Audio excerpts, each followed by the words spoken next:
Government বলবে যে আপনি গেছেন কোনো দিন নিউ টাউনে দেখুন সেক্টর 5কে ঢেলে সাজিয়েছি, আমার কোনো অবজেকশন নেই, সত্যিই হয়েছে। সেক্টর 5কে যেভাবে গভর্নমেন্ট অপারেট করেছে আমি অত্যন্ত প্রশংসা করছি। আপনি ভিতরে ঢুকুন, আপনি ঢুকেছেন কখনো যে পে স্কেল কী আছে, আপনার একটা ইঞ্জিনিয়ার বা একটা কাস্টমার সার্ভিস রিপ্রেজেন্টেটিভ যে মায়নায় এখানে কাজ করে ব্যাঙ্গালোরে সে মায়নায় কাজ করে কি না? এখানে আপনি 10,000 টাকার এমপ্লয়ি পেয়ে যাবেন, ব্যাঙ্গালোরে পাবেন না। এখানে 10,000 টাকা এমন এমপ্লয়ীদের হায়ার করা হচ্ছে, যেভাবে এক্সপ্লয়েট করা হচ্ছে আইটি কোম্পানিগুলিতে, পারলে পরে ওখানে মাদুর পেতেই বসে পড়ে সকাল থেকে, বাড়ি ফাড়ি বলে কিছু নেই লোকেদের। এবং যে ধরনের প্রজেক্ট কলকাতা থেকে আউটসোর্স করা হয় বেশিরভাগ হচ্ছে সস্তার প্রজেক্ট।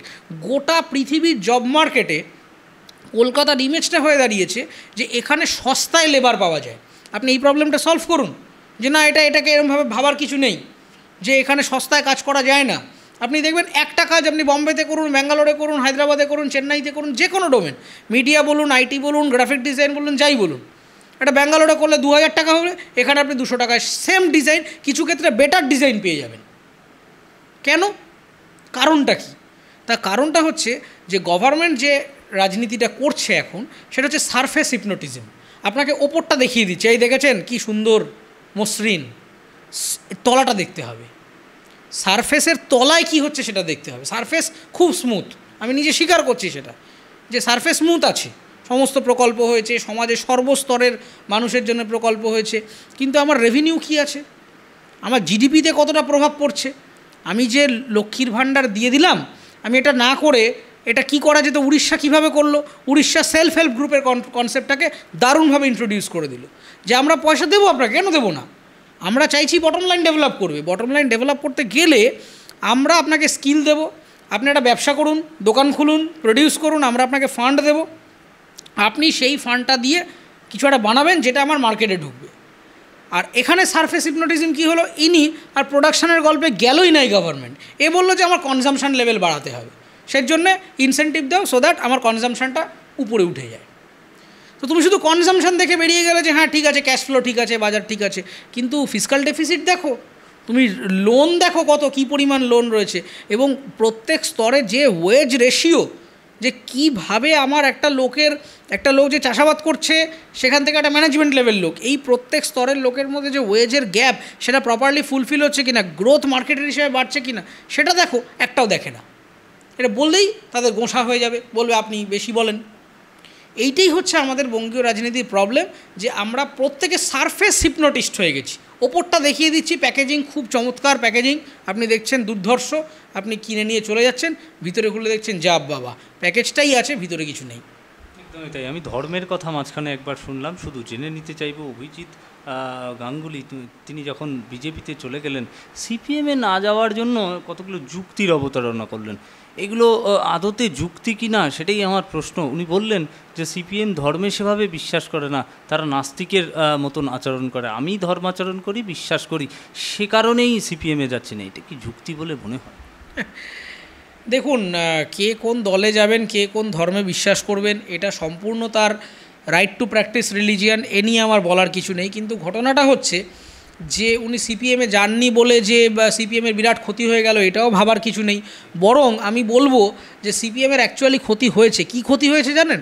সিপিএমের বহু আইনজীবী যেভাবে লড়েছেন, আমি এও জানি যে বিনে পয়সায় ফাইট করেছেন দীর্ঘদিন এই চাকরি প্রার্থীদের জন্যে। আমি নাম করতে চাই না তাদের, আমি তাদেরকে ব্যক্তিগতভাবে চিনি, তারা যেভাবে লড়াই করেছেন হাইকোর্টে একের পর এক, সেই লড়াইয়ের আউটকাম হিসেবে কিন্তু অভিজিৎবাবুর ওখানে মামলাগুলো রুজু হয়েছে, পিআইএল হয়েছে, তারপরে তিনি রায় দিয়েছেন, তারপরে কিন্তু আমরা এগুলো জানতে পেরেছি।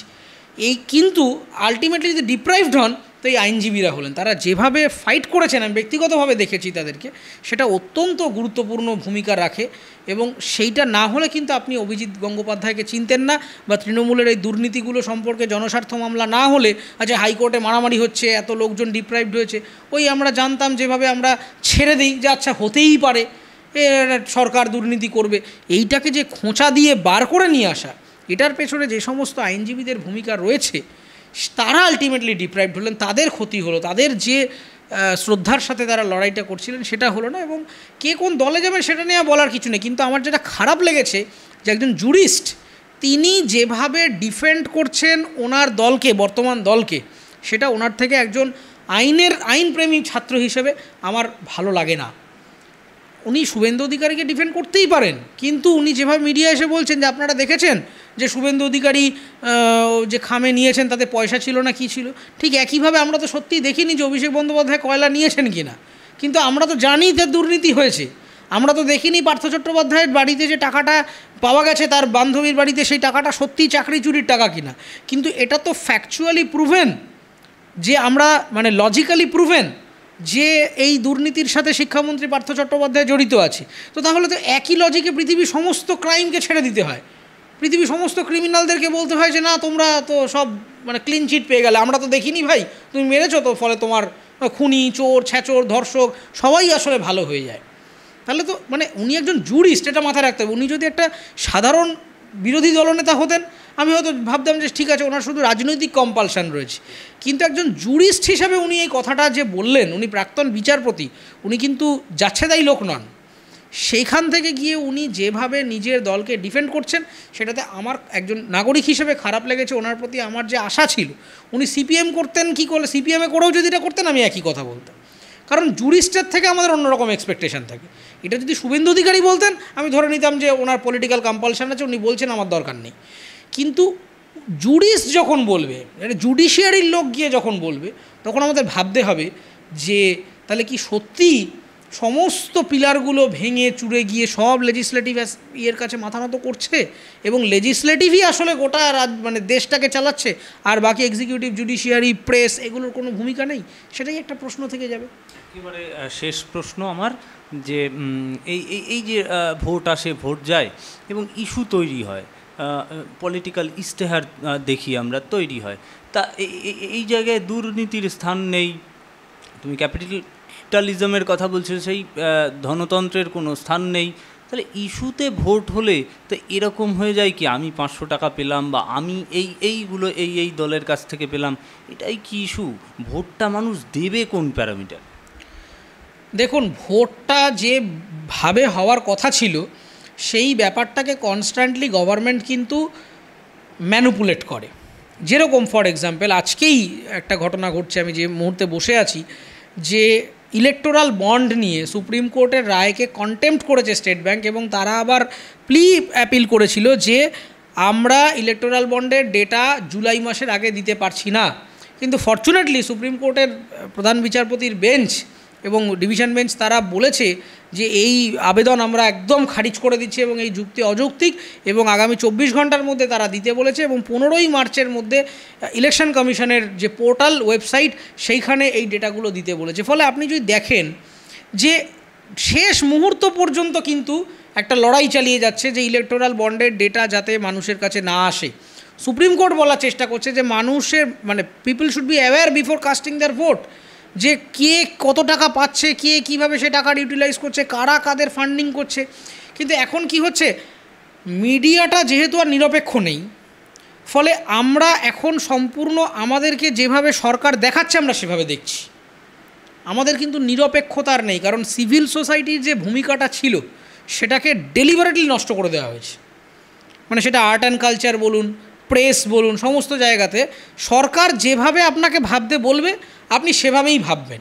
সরকার যেটা মনে করবে, সরকার মনে করছে আপনার সন্দেশখালি নিয়ে জানা প্রয়োজন বলে আপনি জানতে পারছেন। সন্দেশখালি ছাড়াও বাংলার বাল্যবিবাহ যে ঊর্ধ্বমুখী, এটা আমি আপনাকে বললাম, সরকার বলতে চায় না। সেজন্য কোনো কাগজে দেখবেন না, 2-1টা কাগজ যারা খুব রিসার্চ নিয়ে কাজ করে, তারা ইনভেস্টিগেশন করে, তারা জানে। আমাদের দেশে সাইবার ক্রাইমের সংখ্যা কেন ঊর্ধ্বমুখী জানে না। ইনফ্লেশন কেন এভাবে হচ্ছে, তার সাথে কেন সবাই কি বলছে আমরা চতুর্থ অর্থনীতির দেশ, পঞ্চম অর্থনীতির দেশ। যখনই বলতে যাবেন যে আপনি ওয়েজ রেশিওটা দেখুন, বলবে না। আপনি এমএসপি নিয়ে কথা বললে রেগে যাবে। ততটুকুই আপনাকে দেখানো হয় এবং আপনি ততটুকুর ভিত্তিতেই আপনার যে চিন্তাভাবনা সেটাকে ভাবেন যতটুকু সরকার মনে করে আপনাকে জানানো প্রয়োজন। তার বাইরে সরকার যেটা চাইবে না সেটা আসলে আসবে না। এটার জন্য সবথেকে গুরুত্বপূর্ণ ভূমিকা যাদের হওয়ার কথা ছিল তারা হচ্ছে প্রেস। কিন্তু আনফর্চুনেটলি প্রেসের স্পাইনটাও আসলে বিক্রি হয়ে গেছে। তারাও এই কর্পোরেট বিজ্ঞাপনের দুনিয়াতে এমনভাবে বায়াস্ট হয়ে গেছে যে তাদেরও যেন কণ্ঠরোধ করে দিয়ে বলে দেওয়া হচ্ছে যে বাবা আমি তোমাকে স্পন্সর করছি বা বিজ্ঞাপন দিচ্ছি, সো দ্যাট আমি তোমাকে যেভাবে কথা বলতে বলবো তুমি সেইটাই বলবে। যাকে বলা হবে ধর্ম নিয়ে বলতে সে ধর্ম নিয়ে বলবে, যাকে বলা হবে তুমি সন্দেশখালি নিয়ে বলো সে সন্দেশখালি নিয়ে বলবে। সন্দেশখালির ইস্যু অত্যন্ত গুরুত্বপূর্ণ ইস্যু, কিন্তু সন্দেশখালির থেকেও বড় প্রবলেম দেগঙ্গাতে আছে, এর থেকেও বেশি, সেটা কেউ বলেনি। যেরকম আমি টিভিতে বলার চেষ্টা করেছিলাম যে আপনারা সন্দেশখালিতে বললেন যে হ্যাঁ ঠিকই তো আমরা জমি ফিরিয়ে দিলাম, কিন্তু এই প্রশ্নটা কেউ করলো না যে আপনি যে জমিটা ফিরিয়ে দিলেন আপনি ভেবে দেখলেন যে আমি যে জমিটা ওদের থেকে নিয়েছিলাম মানুষদের থেকে, যারা এই ক্রিমিনালরা নিয়েছিল, তারপরে জমিটাকে তারা তো ম্যানিপুলেট করে ফেলেছে, ওখানে নোনা জল ঢুকিয়ে দিয়েছে, ফলে চাষের অযোগ্য হয়ে গেছে। এবার আমি জমিটা আমাকে ফেরত দিয়ে দেওয়া হলো, আমি কী করব? সেই একই সাফার করছে আপনার সিঙ্গুরের জমিটা, ওটা তো না ওখানে কৃষিকার্য করা যাবে, না ওখানে ইন্ডাস্ট্রিটা করতে পারছি, একটা আনপ্রোডাক্টিভ জায়গা হয়ে পড়ে রইল। তার মানে কী হচ্ছে, এটা একটা কাগজের ঠোঙার মতো, নিচ্ছি আমার মুড়ি খাওয়া হয়ে যাচ্ছে, যখন হয়ে গেল ফেলে দিলাম ছুঁড়ে, ওই ঠোঙাটা পড়েই রইল। ঠিক একইভাবে ওখানে সিঙ্গুর পড়ে আছে ঠোঙা হয়ে, ঠিক একইভাবে আজ থেকে 1 বছর বাদে আপনি দেখবেন সন্দেশখালির এই ইস্যু সলভ হবে না। সন্দেশখালির প্রধান ইস্যু কী ছিল, যে এই যে বহিরাগতদের কেন আক্রমণ হচ্ছে, কেন এখান থেকে মহিলা পাচার হচ্ছে, কেন এখান থেকে এইভাবে বাচ্চাদের স্কুলে যেতে দেওয়া হচ্ছে না, কেন জমি এভাবে অধিগ্রহণ হচ্ছে, একটিও আলোচনার আপনি আজ থেকে 1 বছর বাদে আপনি আর কোনো গল্পেই যাবেন না।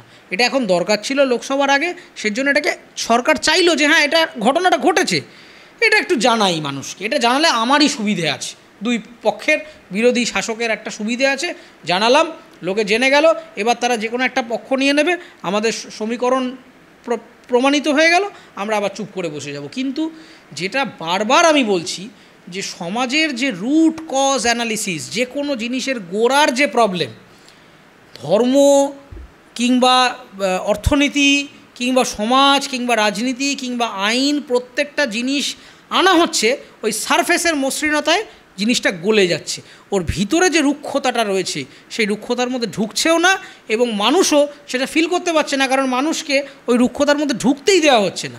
সবসময় কনস্ট্যান্টলি একটা জিনিস ক্রস হয়ে যাচ্ছে, পরেরটা আবার স্টেপ জাম্প করে চলে যাচ্ছে।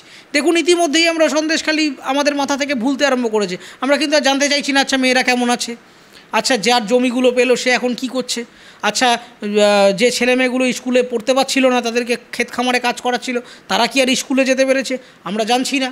আমরা এখন লেগে পড়েছি কে প্রার্থী হবে রে, কে প্রার্থী হবে, এই করে কার সাথে কার ফাইট হবে, আবার এসব হয়ে যাবে, আবার একটা অন্য কিছু নিয়ে লেগে পড়ব। তো কনস্ট্যান্টলি আমাদেরকে এইগুলো মলাটের মতো করে পৃষ্ঠা উল্টে যাচ্ছে, পৃষ্ঠা পড়া হয়ে যাচ্ছে, ঠোঙার মতো করে ছুঁড়ে ফেলে দেওয়া হচ্ছে। আলটিমেটলি ডিপ্রাইভড হচ্ছি আমরা সাধারণ মানুষ, আমরা বোকার মতো এই একটা লুপের মধ্যে, একটা ফাঁদের মধ্যে দিয়ে চলে যাচ্ছি।